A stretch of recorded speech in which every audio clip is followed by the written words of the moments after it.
August 480 BCE, a narrow mountain pass. 300 Spartans and their Greek allies make a last stand against the might of Xerxes' Persian Empire. History books hail their valor. But what if they'd lost at Thermopylae?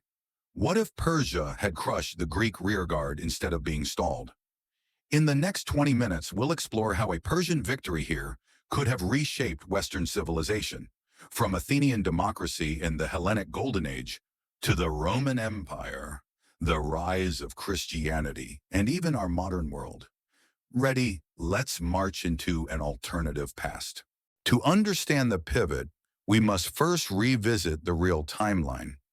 In 490 BCE, Persia under Darius I had attempted to subjugate Greece, but was repelled at Marathon. 30 years later, his son Xerxes assembled an army. Modern estimates put it at several 100,000 men, and marched south through Thrace and Macedonia into Thessaly. Their goal: crush the Greek city-states once and for all. At Thermopylae, a narrow coastal pass, King Leonidas led roughly 7,000 Greeks, including 300 Spartans, to hold the Persians. Over 3 days, they repelled wave after wave of attack, inflicting heavy casualties. Ultimately, betrayal of a mountain path led to their encirclement and defeat, but not before blunting Xerxes' advance and inspiring all of Greece to unite. Our divergence: the betrayal never happens, or Leonidas sends a scout to intercept Ephialtes. The turncoat guides no hostile detour.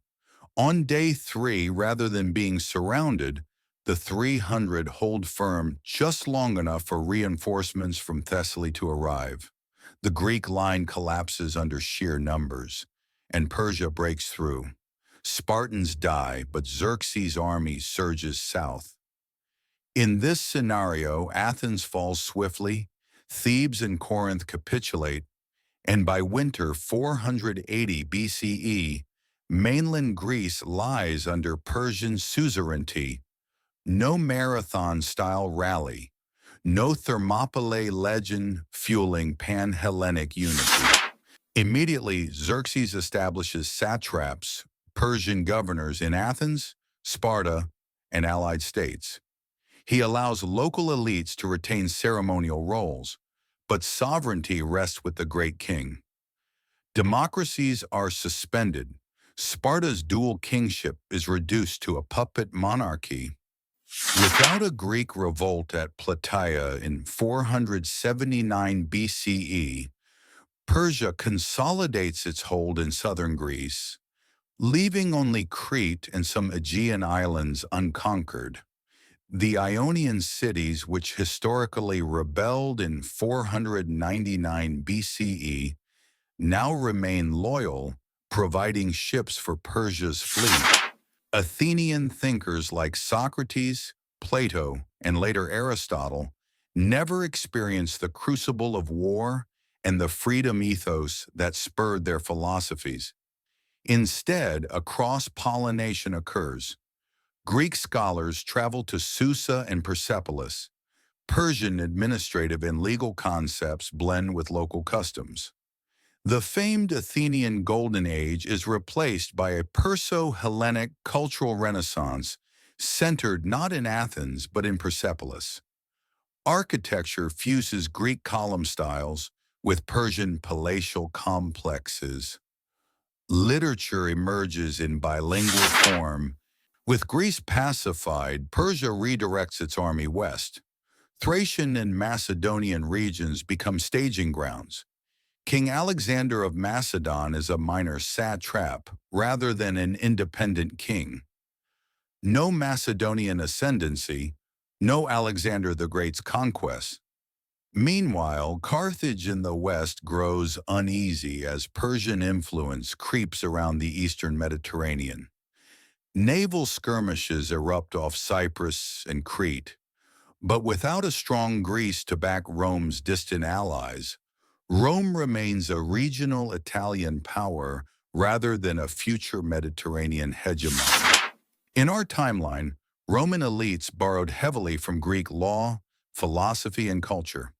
Without a thriving Greek tradition, no drama, no Aristotle-inspired logic, no stoicism, Rome's republican institutions evolved differently.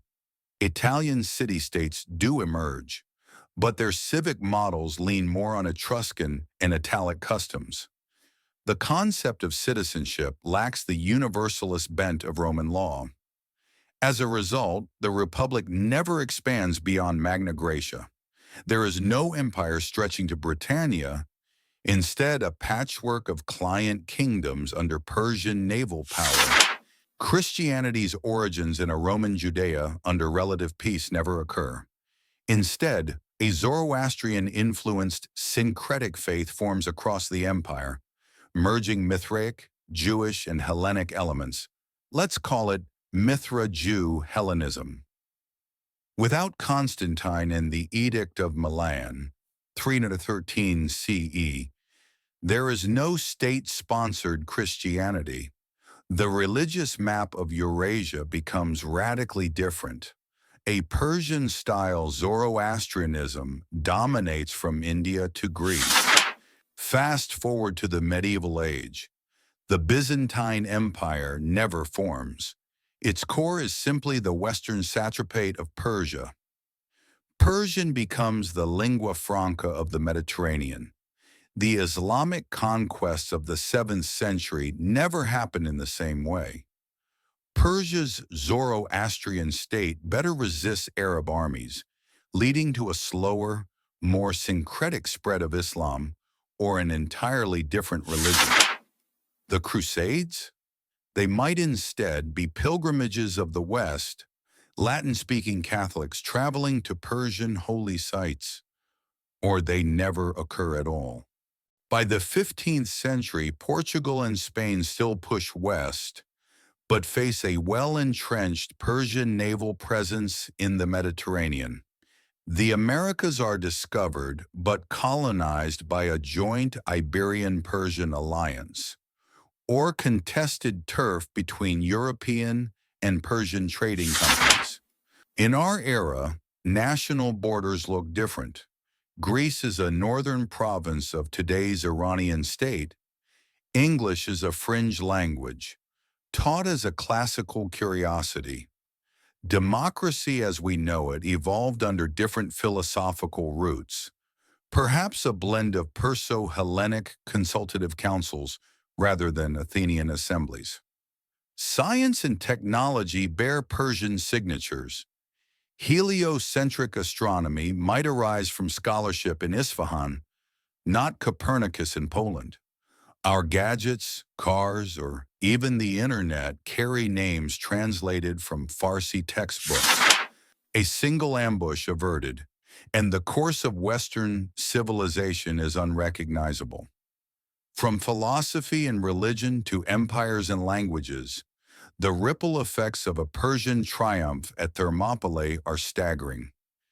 It reminds us how precarious history can be, how a handful of lives at a mountain pass can shape millennia. Which twist did you find most shocking? Could any civilization withstand Persia's full might? Let me know in the comments. If you enjoyed this deep dive, hit like, subscribe, and ring the bell for more alternative history scenarios every week. Thanks for watching, and until next time, what if?